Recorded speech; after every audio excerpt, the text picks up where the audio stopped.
তাদের আন্দোলনের ফসল, কিন্তু আন্দোলন সেই একজনই করেছে।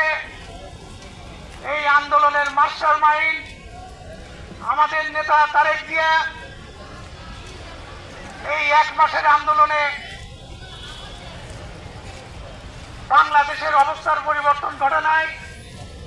উনি লন্ডন থেকে, শুধু লন্ডন থেকে উনি বাংলাদেশ তথা বিএনপিকে যেভাবে নেতৃত্ব দিয়েছে, যেভাবে সুসংগঠিত করেছে, তারই প্রতিফলন 5 তারিখের অবস্থার পরিবর্তন। 5 তারিখে অবস্থার পরিবর্তনের কারণে আমরা এইভাবে আপনাদের নিয়ে জনসভা করতে পারছি। এজন্য মহান আল্লাহ তাআলার কাছে শুকরিয়া আদায় করি। সবাই বলি আলহামদুলিল্লাহ। আলহামদুলিল্লাহ। আপনাদের বেগুনবাড়িতে আমি অনেকবার এসেছি। এই যে সামনের বিল্ডিংটা, সম্ভবত এই বিল্ডিং এর ভিতরে আমরা একটা পথসভা তথা জনসভার আয়োজন করেছিল বেগুনবাড়িতে।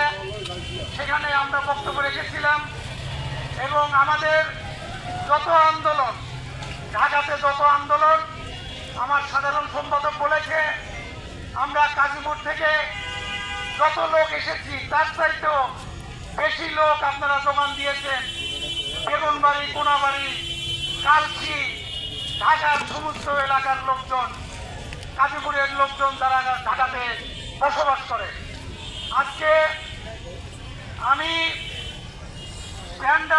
স্ট্যান্ডার্ড গ্রুপের প্রতিষ্ঠাতা আমাদের ইঞ্জিনিয়ার মোশাররফ হোসেন, তার দীর্ঘায়ু কামনা করি।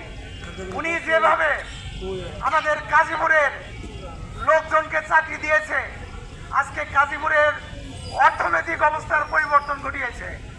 আজকে গাজীপুরের দিকে যদি তাকান, গাজীপুরের চর অঞ্চল থেকে শুরু করে আমাদের বীর অঞ্চলেও আজকে প্রত্যেক গ্রামে আমরা যদি ঢুকি দেখতে পাবো প্রত্যেক বাড়িতেই ইট টিনের ঘর নাই, আজকে ইটের ঘর, আজকে দালান। আজকে বিভিন্ন উন্নয়নের পিছনে যার ভূমিকা সবচাইতে বেশি, উনি হলো স্ট্যান্ডার্ড গ্রুপের মালিক, স্ট্যান্ডার্ড গ্রুপের প্রতিষ্ঠাতা আমাদের ইঞ্জিনিয়ার মোশাররফ হোসেন।